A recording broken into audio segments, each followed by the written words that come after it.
Today we're going to learn and look at another method for solving quadratic equations. This is called using the square roots. This is a method that you can use. Remember, in a quadratic equation, you have an a term, that's our x squared term. You have a b term, that's our x term, and you have a c term.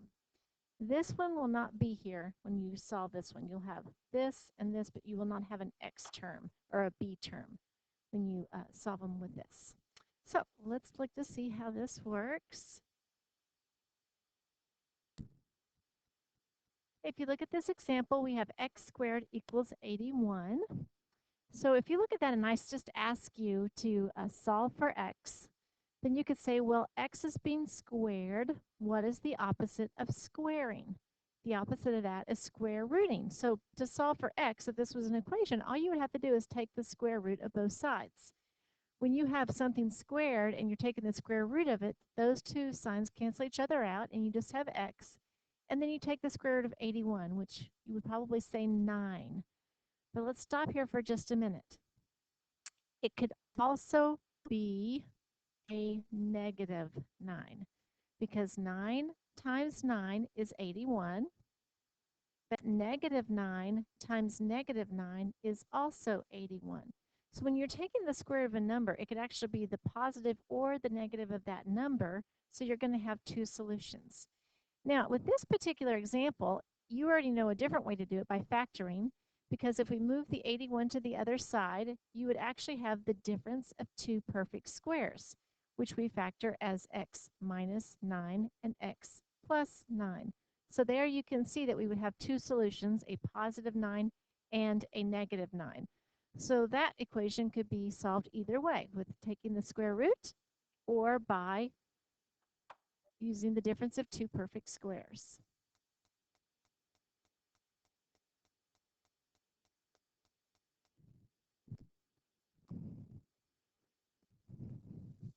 Okay, so sometimes when we write positive 9 and a negative 9, we will write it like this. We'll just say plus or minus 9, and what that means is it's 9 or negative 9 for both answers.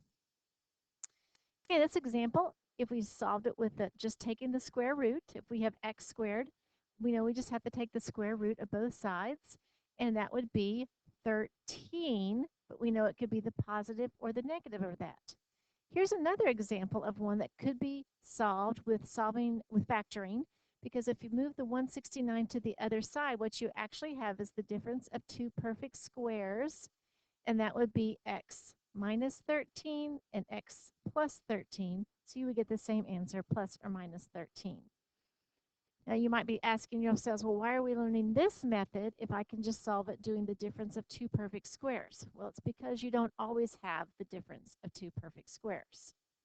In this one, for example, you cannot take the square root of 80. You can take the square root of 80, but it's not going to be a perfect square. It's going to be a decimal.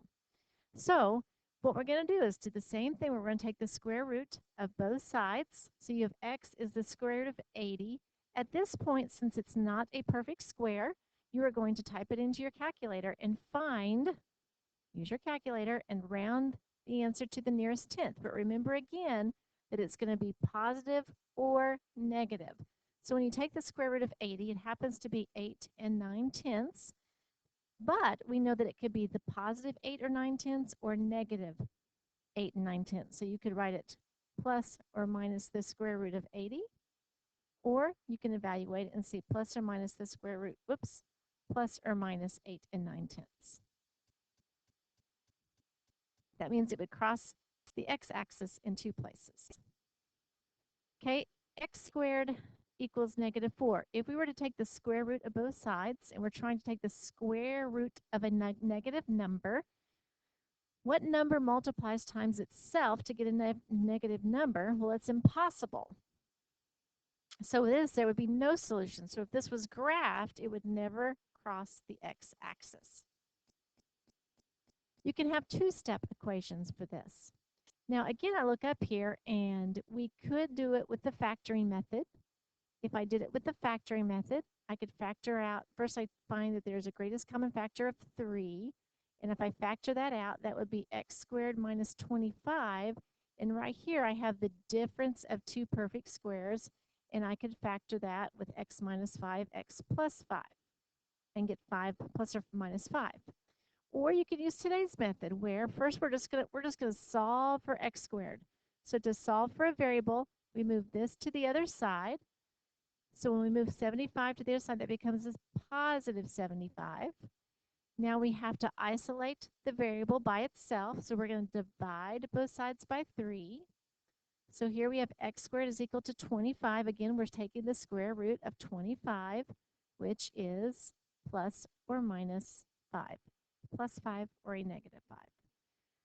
So that one you could use either the difference of two perfect squares or today's method.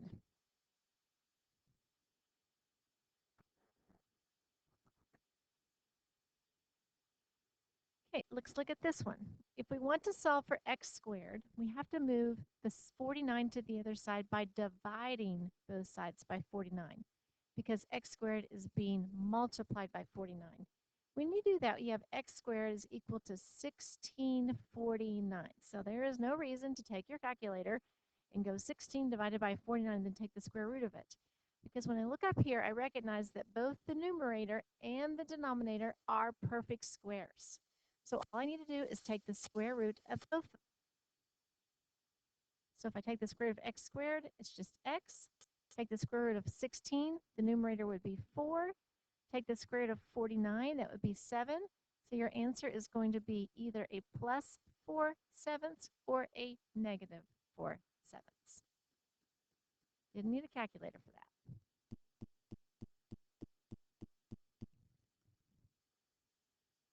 I'm going to back up here for just a minute, and I'm going to pull up some more examples. Let's look at here some on your paper today. Let's look at number 7 right here. Here's an example of where you want to get x squared by itself. So first we're going to subtract 12 on both sides. When you do that, you have 5x squared is equal to 75. And now you want to divide both sides by 5. So x squared would be 15.